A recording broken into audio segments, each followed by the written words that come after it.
It's here first from IPR. I'm Megan McKinney. Former President Barack Obama has endorsed Democrat Josh Turek for Iowa's open U.S. Senate seat. And later in today's episode, taking a look at how Des Moines' camping ban and camping bans across the Midwest are affecting unhoused people. It's Thursday, July 30th.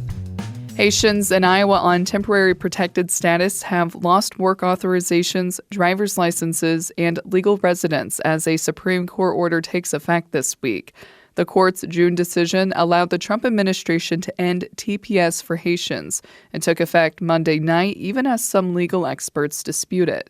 Dozens of Haitians lost work at the Waterloo-Tyson pork plant as a result. Haitians living in the Cedar Valley on TPS say they may need to self-deport or face uncertainty and unemployment in the U.S., but they fear Haiti remains dangerous. The State Department lists the country under a travel advisory for high crime, unrest, and limited health care. A new committee with the Board of Regents will oversee the Center of Intellectual Freedom at the University of Iowa. IPR's Eliza Billingham reports. The center's director will now report to a 3-person committee on things like academic programming and annual expenses. The committee is chaired by Christine Hensley, a regent who is also on the center's advisory board. Regents Robert Kramer and Steve Lacey fill the other 2 slots. Kramer called the new committee a good reset. Hensley addressed the university's concerns about how required courses at the center will affect students starting in the fall of 2028. I know that we're working hard to ensure that we don't increase the time or the cost. I'm confident that that will be the resolution. The committee will meet at least 4 times a year starting next week. I'm Eliza Billingham, IPR News. Former Democratic President Barack Obama has endorsed Democrat Josh Turek for Iowa's open U.S. Senate seat. In a video released by Turek's campaign, the two met on a basketball court to play a game of horse, only Turek suggests they change it to a game of Iowa. After losing to Turek, a former Paralympian basketball player, Obama turns to the camera. I've seen enough. Not only did I get whooped, but you've got here a man of character, somebody who knows how to win. Now the ball's in your court, Iowa. Turek's Republican opponent, U.S. Representative Ashley Hinson, picked up an endorsement from President Donald Trump last September. National Democrats are eyeing the race for Iowa's 2nd congressional district. IPR's Gavin McGough reports they added it this week to a list of seats they'd like to flip in the November midterms. The Democratic Congressional Campaign Committee added the district to its Red to Blue program, which puts additional resources behind seats it hopes to flip. The move spotlights Democratic State Rep. Lindsey James as she runs against Republican Joe Mitchell to fill the seat vacated by Ashley Hinson. Speaking on IPR's River to River, Cornell College professor of politics Megan Goldberg says the party is increasingly focusing on Iowa. When you have some competitive elections in the state where, the Democratic candidates are getting a lot of national attention, it naturally makes people ask, what else is there in Iowa? Democrats also have Iowa's 1st and 3rd districts on their Red to Blue list. I'm Gavin McGough, IPR News.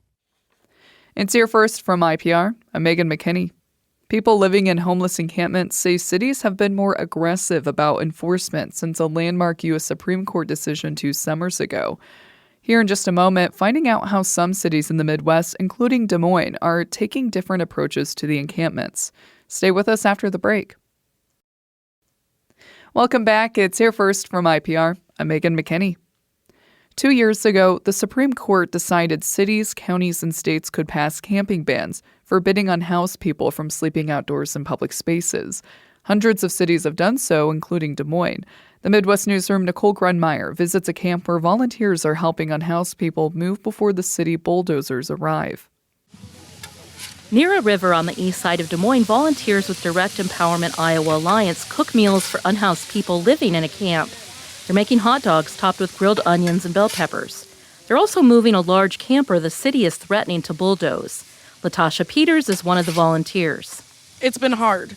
We had a homeless Navy vet, feeding tube, throat cancer, living in a tent. He couldn't get access to food.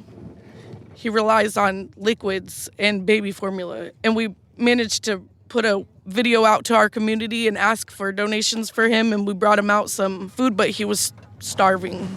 A landmark U.S. Supreme Court decision 2 summers ago changed how local governments can interact with residents of these camps. The court ruled ordinances banning camping in public spaces are not cruel and unusual punishment, even if people have nowhere else to sleep. They mostly target long-term encampments, which are different from recreational camping sites. Stephanie Roth has lived at the East Des Moines camp since March. She has osteoarthritis, chronic pain, fibromyalgia, and mental illness. She says moving frequently is hard on her body and mind. I really don't like how the city views the homeless and how they're, trying to get us all out of sight, out of mind, into the trees. It's not right. More than 76,000 people in the Midwest experience homelessness, according to 2025 HUD data. Nationally, more than 300 cities and 14 states have passed camping bans. In the Midwest, that includes Lawrence, Kansas, and Norfolk, Nebraska. In Columbia, Missouri, businesses are lobbying city leaders to pass a ban. But even in cities without camping bans, bulldozing is common, as residents and business owners demand that cities clean up camps. Nationwide, at least 3 people have been killed when cities bulldozed encampments. According to the New York Times, they were undetected until it was too late. KB Doman is an attorney for Arch City Defenders in St. Louis.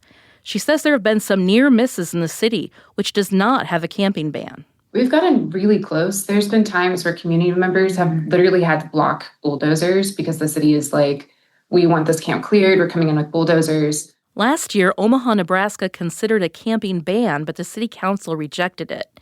Instead, they created an encampment pilot program. Andrew Mitchell is an employee of Together, a nonprofit in Omaha which works with the city. Every day we were out going to these camps and making sure that everybody had some sort of case management. And instead of the city coming in and just bulldozing right away and people losing their everything, all their belongings, their IDs, their social security cards, their birth certificates, which is really rough, they allowed us the time to get in and to make sure that these people had case management going on before they had to move. The Texas-based Cicero Institute advocates and lobbies for camping bans. Director of Public Safety Policy Devin Kurtz says it's a matter of public health and safety. It's a moral question. There are a lot of individuals who are not comfortable with structured involuntary intervention for individuals. They just don't see that as something that the state should be able to do. I do see that as something the state should be able to do in extreme situations. Kurtz says there is a small percentage of unhoused people who cannot keep themselves safe or are a threat to others. For those people, he is okay with the government forcing them into a mental health facility or, in extreme cases, jail. Kurtz says he does not expect camping bans to solve homelessness, but he says they can force unhoused people to go into shelters or engage with outreach. I'm Nicole Grunmeyer, the Midwest Newsroom. The Midwest Newsroom is a collaboration including NPR and member stations in Iowa, Kansas, Missouri, and Nebraska. It's also a member of the Trust Project. I'm Megan McKinney. Thanks for listening to Hear First from IPR today. Glad to have that great reporting from the Midwest Newsroom. I hope you have a great Thursday.